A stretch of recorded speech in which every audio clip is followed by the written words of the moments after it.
connecting your CX and EX investments to real, measurable growth.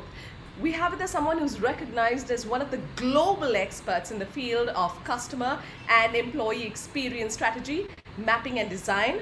He's now working as a customer experience special advisor, is a partner at Glue Group and deputy chairman of Suite CX. We have with us customer experience advisor, author, mentor, coach, and trainer. You know what you need to do. I know what I need to do. Everybody, let's put our hands together and make it loud as we welcome Mr. Alan Pennigton. Welcome, Alan. Hello there. Thank you so much for joining us. We're looking forward to this masterclass, and I'm going to hand over the session to you now. Thank you. It's an absolute pleasure to be with you in India. Of course, I'm in London, in the Glue office in London. I would love to be with you. I'd love to be energized and practicing my Indian dancing, which I am famed for. So maybe next year you'll see that. So as I said, my name is Alan Pennigton, and thank you for the introduction. A little bit about me. I've been in the customer experience and then employee experience space now for too many years, 20 plus odd years. In fact, I started one of the first consultancies with a co-founder. I like to say this at the turn of the century, which makes me sound even older than I am. That was called Mulberry Consultancy, and we were, I guess, pioneers in the space of connecting customers and business outcomes. And for me, that's actually what this is really all about. I'm also now an author. I have my book, which is a lovely customer experience book. I wrote this back in 2016, so 4 years ago, and it was very much based on demand and driving growth, which is exactly what I'm going to talk to you about today. What do I mean by that? Well, what I was finding was that a lot of my ex-colleagues and other people around the world were taking up corporate roles with the badge customer experience, head of, director of, EVP, SVP. And the problem with that was that nobody really knew what it was they were supposed to be doing. I asked a number of CEOs at the time, talk to me about what you've asked your new director of customer experience to do in their first 100 days. And I was usually met with this. Yep, a little bit of silence, because they didn't really know. They'd know if it was a commercial director or a marketing director, but not an experience director. And those appointed to the roles had often come from service backgrounds, and were expected to step up to the much wider customer experience role. So I took my 25 years plus of learning and digested it into the customer experience book. Now, that was never written as a novel. It was intended to be a pull down off the shelf guide to use as and when you needed it. So it was an insight into the how-to, the really practical how-to engage with the whole customer experience piece, and indeed employee experience. And my role at Glue, is Glue are a platform provider who I've partnered up with, because the next step on, I was getting lots of requests from my audience to make myself even more accessible. And to do that, I've taken a lot of what I put in here, plus a lot more. And I've now started creating a whole series of individual videos that cover every aspect in bite-sized areas, because effectively what you want, and this is why this is about demand-driven growth, is you need access to expertise at particular times. And if you can do that 365 days a year, 24 hours a day, without needing to carry my book around, much as I'd love you to, you can now do that because you've got the power of the internet. So I've been busy adding content, because I'm the content provider for all aspects of CX and EX. Glue covers wider than me, because it's a key message for me that actually what we do in customer experience and employee experience are but a part of what drives growth. It's a very important part, and it's to date, I think, being pretty much undervalued. It's kind of hidden in the weeds. It's difficult, has been, to connect growth and what we do in the world of customer experience and employee experience. Indeed, I've written papers on ROI, and I think you've got a section coming up next that's talking about return on investment. But for me, that's not really what we're talking about. And if we reduce customer experience and employee experience to the level of what's the ROI on this particular project, and if you can't prove it, I'm not going to do it, then essentially this is a big fail from my perspective. And I'll talk in a minute about what I mean by growth when it comes to what we do in customer and employee experience. So before I do that, I just wanted to touch on the second X here. So employee experience. Some of you may have been a little surprised, hopefully not, to see that I was connecting these two in this conversation about growth, because people ask the question, oh, sorry, what have employees got to do with growth? Isn't it all about, our sales spend, our marketing, our branding, that kind of stuff? Well, of course, the answer is no. Growth can come in many forms. It's in balance sheet terms. It's not just about putting numbers on the sales line. It's also about being more effective and efficient on the cost side of the business so that you're able to balance off the two. So you may be static on sales, but improving your margin, therefore you've driven some growth. And the employee, I would argue, the employee experience is one of the key components in delivering that growth. You can have a great strategy, but what's a strategy without delivery? It's nothing, okay? Human capital, as it's strangely called now, I hate the term, but so people, to me, are what drive growth in most organizations today. You can develop a great product, but if it's not sold, you've got nothing. You've just got a cost. So from my perspective, the employee experience has been hugely undervalued in the past 15 to 20 years. And I'd say in most places, it's probably at least that period of time behind in terms of development. The focus has been on much more on the external customer experience rather than the corollary of that, which is the employee experience. But if you think about it, if you hire the right people, give them the right experience, they stay longer, they're happier. And indeed, we all know it's true that a happy workforce is a productive workforce. If you talk to Richard Branson about this and look at what he said, he reverses and he basically says, put employees first and the rest will follow. Now, that's an extreme view, but I've seen it in action with some of the businesses that he's run, and you can't argue with the principle. So for me, employee experience is hugely important, and I will be talking, therefore, about employee experience as we go through this short session today. Now, I will try and do a short Q&A at the end of this session, and some questions, hopefully, if you've got them, please feed them into the team.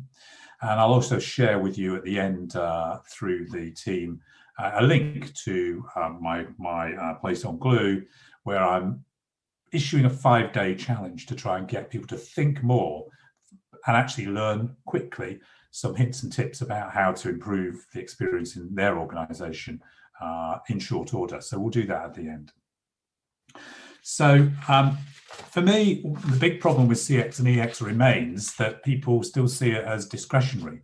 And as I said, if we're thinking about ROI and saying we're measuring everything we do in CX or EX based on an ROI, that's already a disadvantage. Okay, you don't do that necessarily with your data, you don't do it with your marketing spend, you don't do it even with your commercial spend in lots of organizations, but you do it with your customer experience and employee experience, which says it's discretionary.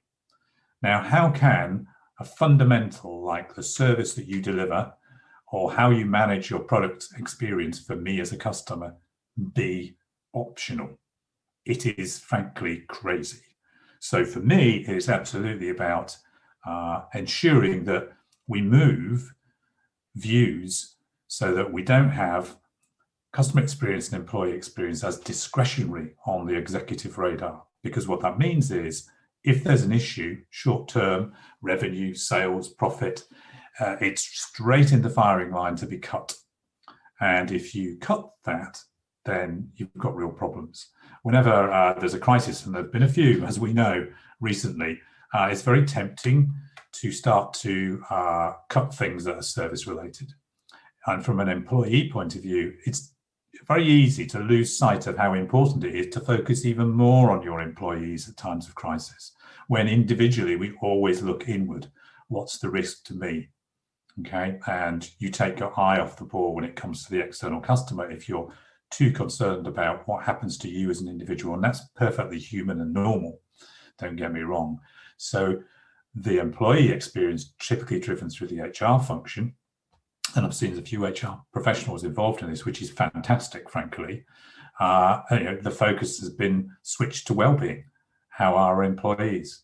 What's it like working from home? How do we stop people churning? How do we deal with the potential mental illness issues that might result from this kind of activity we've all had to indulge in over the last 12 months or so? So for me, it's about making sure that your customer experience is therefore not seen as a project. And all too often, it is seen as a project. And that creates a problem because it's a project, it can be cut, and that's not good for anybody. So what I want to do is think about how you actually get CX, customer experience thinking, and employee at the heart thinking into business as usual, into the very culture of the organization. Okay, you can have a strategy, but as we know, what does they say? Culture eats strategy for breakfast. So I want customer experience and employee experience to be at the heart of people's culture. And that means you're shifting and adding. That doesn't mean you're creating a revolution here at all.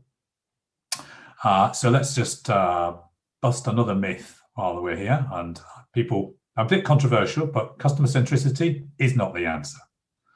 Okay, most organizations of any maturity cannot cope with what it would take to truly become a customer-centric business. And I've seen it on countless occasions around the world. I've worked everywhere from China to New Zealand, from the East Coast to the Middle East. So I've seen people try to do this, and I've seen them invest significant amounts of money and fail. So it's actually not about that as far as I'm concerned. Customer centricity, no. It's the extent to which you need to dial up the customer component of your thinking and your strategy alongside all of the other key components. And it's also about how you now start to build capability inside your organization and how you equip people to be able to use a customer or employee experience lens as they address business issues. And that's really at the heart of this. So it's not about everything customer. It's about equipping people so that they can start to take a different view of how they review business issues.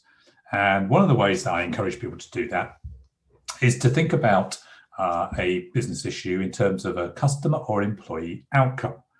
So for me, outcome-based thinking is hugely helpful when it comes to resolving and allowing yourself to involve the customer or the employee in your thinking.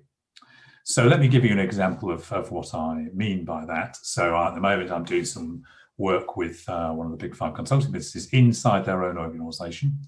And we are looking at employee, so this is an HR-driven activity, the employee experience. And we're then tying that back into real-time metrics. So in this case, what's the first year churn of people in the organization? And how do we then reduce that churn so there's a real financial impact? Because churn costs you not only in the cost to hire, but also the cost to train, and then the cost to replace, and the impact on your customers of switching people in and out of their account management or their service. So there's a lot of hidden cost of that failure.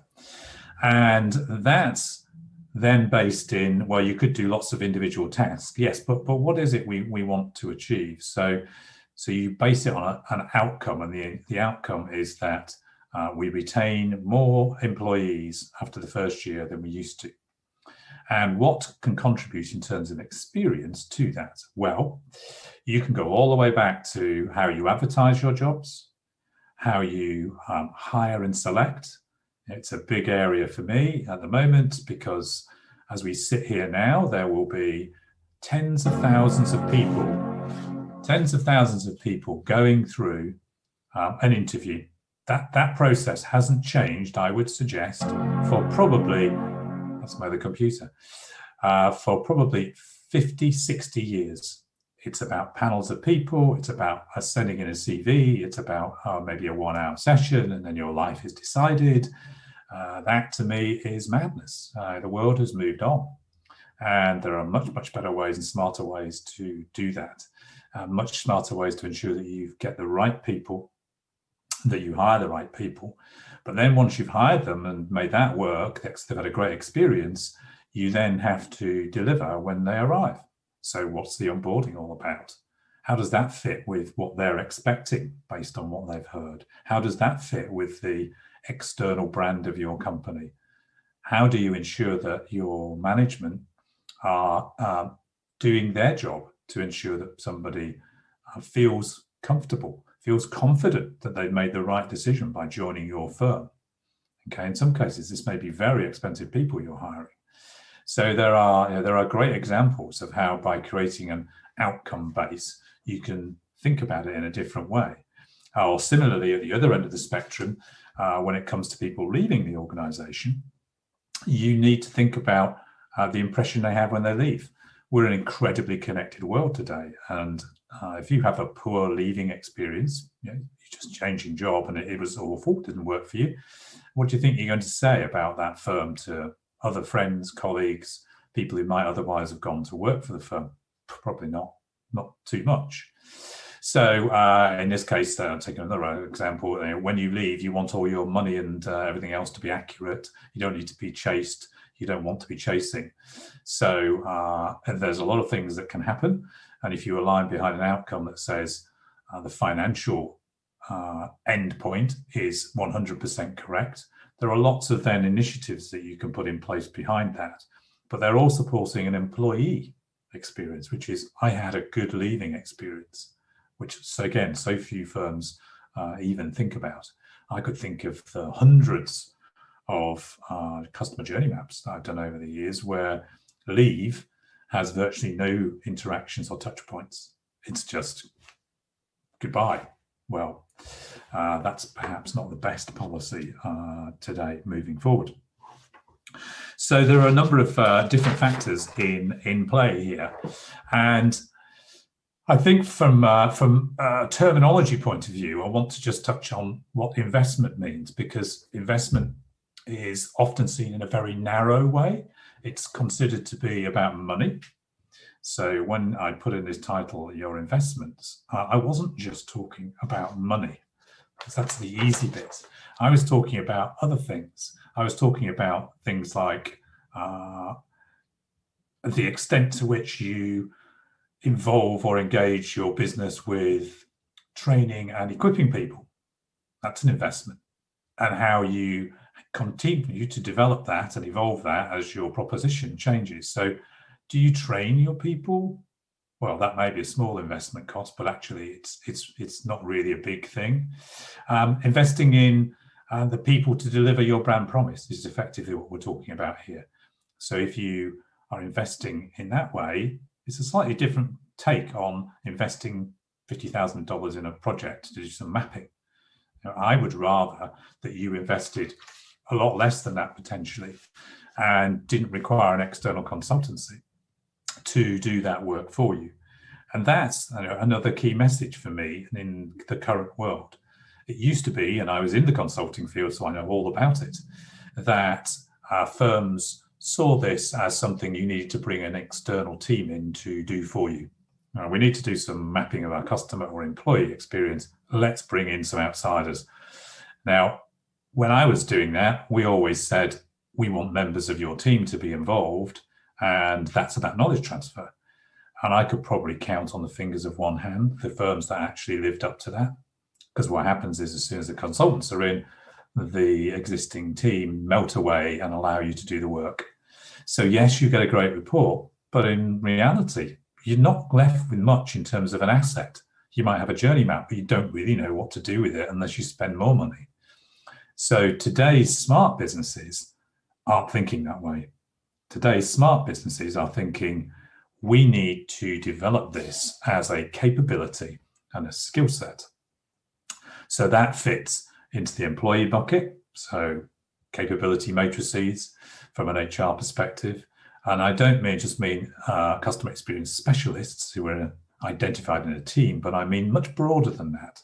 Because the wider you can spread this capability to think like customers, come back to that in a moment, or think like employees, the greater chance you have of impacting that culture that I talked about before.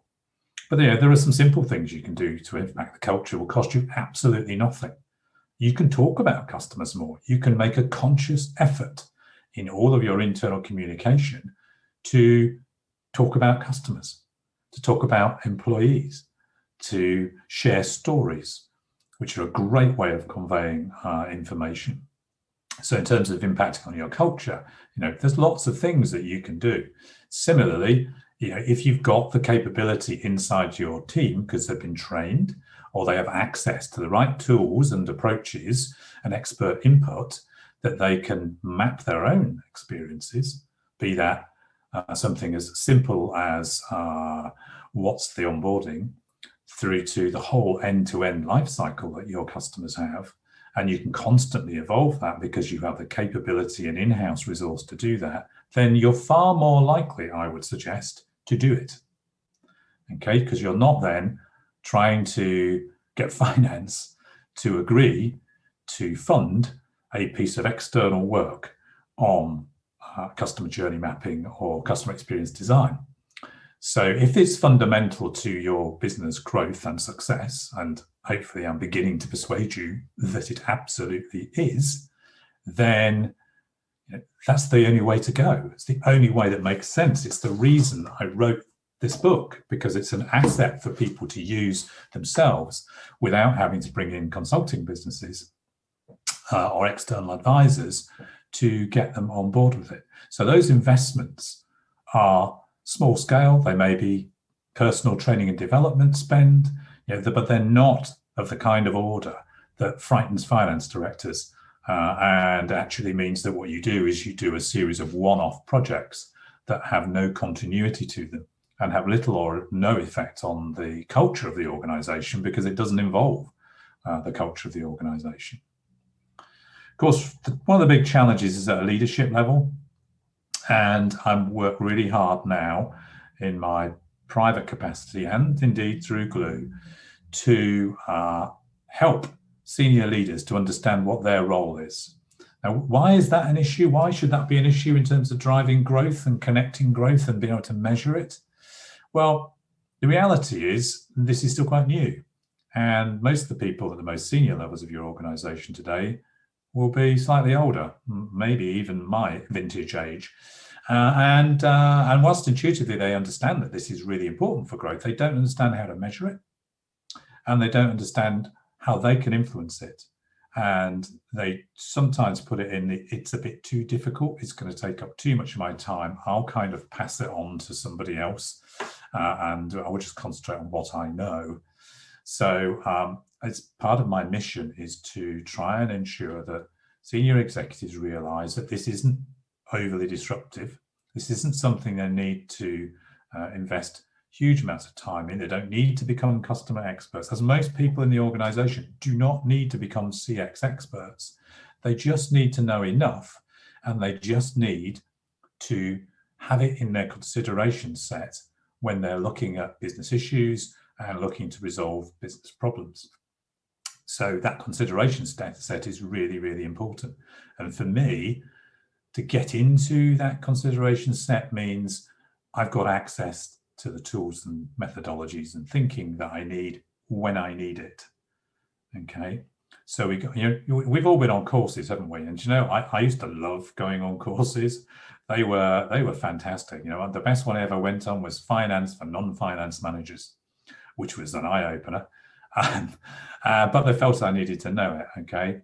The problem with set-piece courses is that whilst they're energizing at the time, you enter the workplace and either you get a not so good manager saying, well, forget all that now, we just need to crack on with business. I hope you enjoyed it, move on. Or you simply forget some of the things that you've been taught, in fact, quite a lot of them, and you don't have an immediate opportunity to apply that learning. Well, for me, it's actually about being able to pick that learning up again when you need it and to be able to refresh your thinking so that actually you can develop your thinking. So for me, growth and investment are clearly connected, but it's not just about spending dollars. I like the best answer, which is, do you know what? That's not going to cost you anything. And what that means is that you've suddenly got people on side. Let me give you an example of what I mean by that. So communication, you spend a lot on communication, I have no doubt, internal and external. But do you apply a customer lens or an employee lens to that communication? Do you have design principles, customer and employee experience design principles? So you can litmus test, are we making the best out of this? Are we driving every little drop of value out of things we send out? And if you haven't got design principles, I think it's hard for you to test that. So they fall into what I would call the foundations of a sound approach for an organization to its customer experience and employee experience. So design principles are basically just little one-liners that help you to test how good you are at delivering the experience. So typically for an employee experience, it might be treat me as a human, not a number. Okay. And then when you look at communication, personal or otherwise, you test out, are we doing that? Or are we, and are we making, in business terms, the complex simple? So are we actually confusing our customers in terms of what we write and how we write it? So you can apply design principles at various levels in your organization, and anybody can use them just to test how true they are staying to what the customer wants and what the employee wants, and then what you are promising that you would then deliver. So yes, growth is about financial success, and I'll turn back to that in a moment. But it's also it also focuses on maturity of thinking. So growth is driven by maturity of thinking in organizations when it comes to customer experience and employee experience. Taking that step that says, actually, we need to make this a core capability, and we need to give us the access to the thinking and the basics to as many people as possible in our organization, so that it is diffused and becomes part of the culture and the way that we go about our business. We won't run a project without taking a customer lens. We won't run a project without first understanding what the employee or customer outcomes we want. So even if it's, I don't know, a big IT investment, that's great. And there'll be financial issues around that, but what's the employee experience of that going to be? And how are we going to ensure that it's a positive experience? What will the customer impacts of that be during a change, post a change? So how do you attach a customer outcome or an employee outcome to anything that you do at a major level? That can be a part of an investment appraisal process, and indeed should be, in my view. It challenges teams in the business to think about not just the physical infrastructure perhaps they're putting in, but what's the impact of that, and what's it going to cost us, and what's the risk associated, and what can we do to actively design experiences. I said earlier that some people think that customer experience or employee experience is optional. And it's not, of course. The only thing that's optional is whether you decide you're going to design it or you're just going to let it happen. I prefer to let it to actually design it rather than just let it happen. So it's about growth in capability and skills inside your teams. That's growth as much as the bottom line is growth, because it's a huge contributor. It's about growth in the culture and the organization that you work for.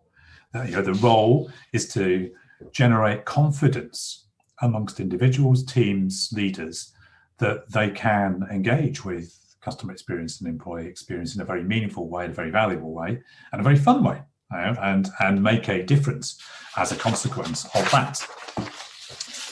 So in terms of, what are the key messages? Well, I think it's important to accept that your employee experience is equally as critical to your success as your customer experience. And that disconnect between growth and experience needs to be considered. And you need to think about how you can manage that. You also need solid foundations. So if you're going to progress from being a project-driven customer or employee experience business to one that's more absorbing it into the culture, you need some solid foundations from which you can build. So you need those design principles that are going to support your brand promise. I would suggest you also need a customer experience statement. And what do I mean by that? And indeed an employee experience statement. That is just a short distillation of what I can expect from you as a customer. It's not reinventing your mission or vision.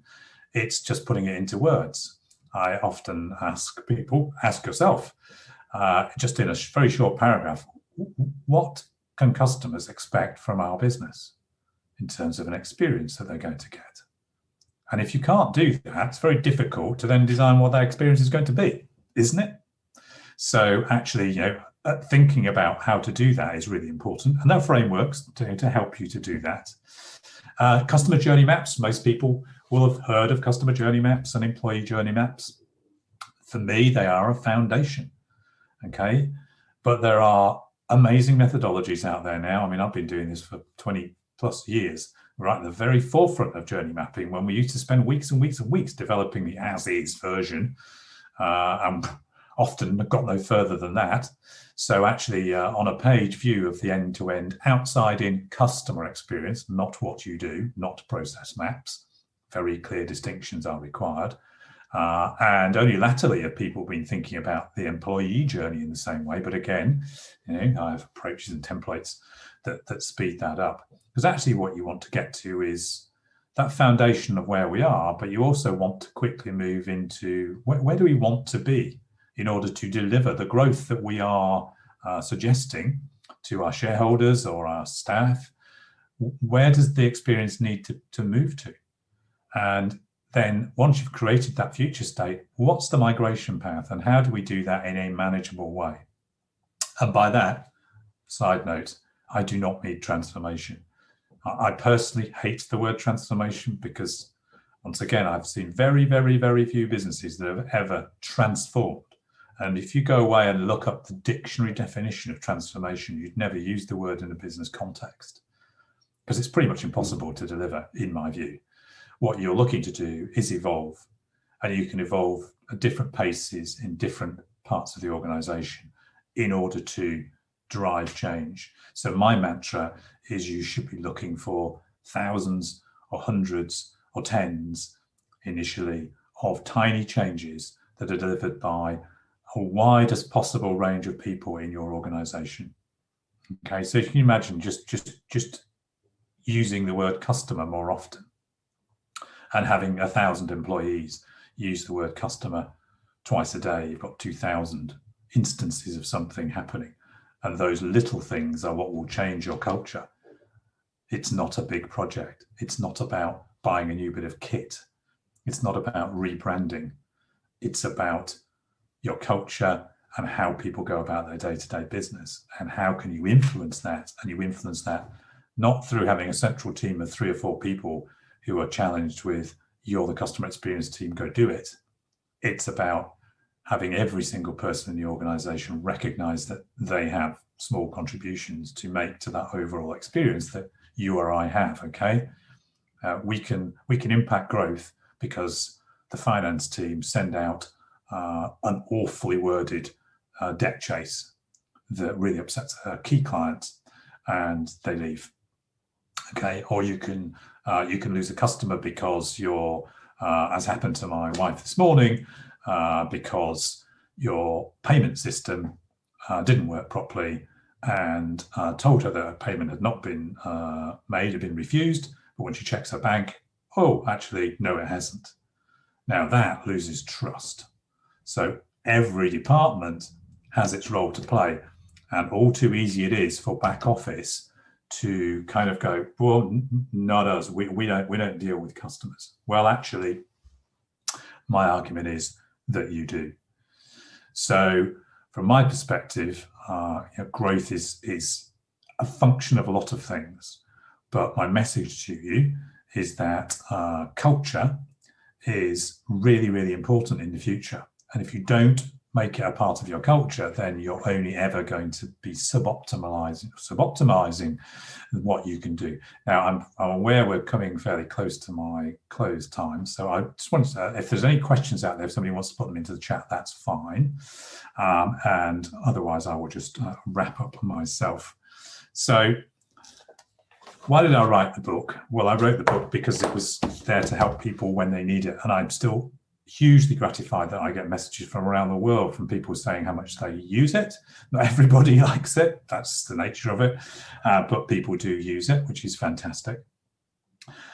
Through my work now with Glue, I'm looking to bring my expertise to a much, much more accessible way to people like you. And indeed, particularly focused on the HR community to ensure that we get the employee experience work and the recognition that it actually deserves. And I've actually put together a 5-day challenge, which challenges you to look at some of the key areas that influence growth through experience.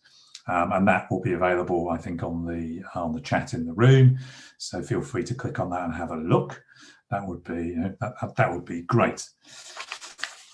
So, in conclusion, I can't see any questions coming up, so I'm going to move on to my conclusion. You need some clear building blocks when you're talking about this whole CX, EX space.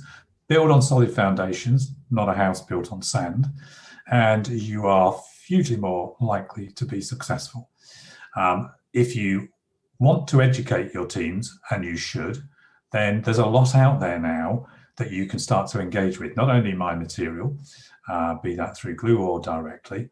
There's a lot out there now. You don't need to make the mistakes of the past when it comes to connecting your growth and ensuring that you've actually got an outcome that works both for you as a firm and for your end customers and indeed for your employees. So it needs to become part of business as usual. And I think that's the direction of travel now.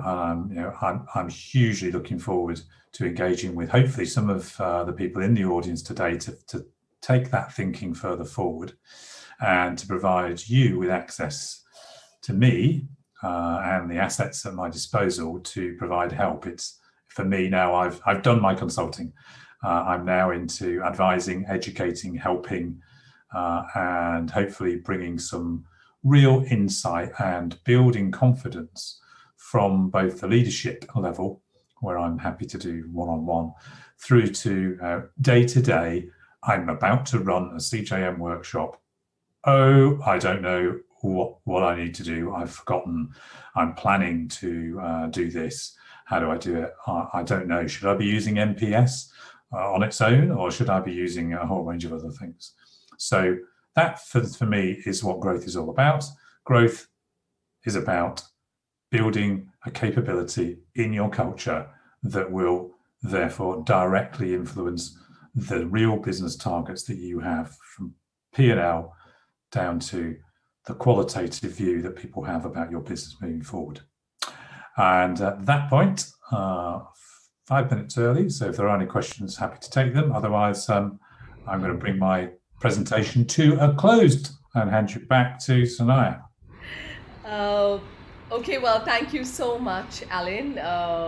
You've given us, I think, this condensed version, this time where we can just sit back and take back so much, because the culture for sure, but you kind of handheld us right through, and there's a lot to take back from your session. So thank you very much. And for everybody who wants to reach out to the the link that should have already been added to your chat right now in the auditorium. It's the 5-day challenge that Alan invites you to be a part of. So please go ahead, click on that link. And if you have questions. I've also given you my email address. So if anyone wants to contact me directly, feel free. Oh, brilliant. All right. So we've got it. We've got the email address right here. It's going to get added to your chat right now in the auditorium. So go ahead. You can write into Alan if you've got any thoughts, if you're, about the presentation right now, about his book that I'm hoping you'll reach out to and make a part of this entire journey of yours. So Alan, thank you very much for joining us. An absolute pleasure. Yeah, and this masterclass has again given us a lot to take back. So enjoyed it. Appreciate your time. Delighted to do. Thank you. Have a good rest of the conference. Thank you so much. And Alan, as you're stepping out, we've got a small ritual. Are you ready? Yes, go on. Okay, so when I say customer, you say FEST. You ready? I'm ready. Customer. Best. Customer. Best. All right, you're giving it to us right now. You're adding to the energy in our space. It's going to be fantastic. Thank you very much. Thank you.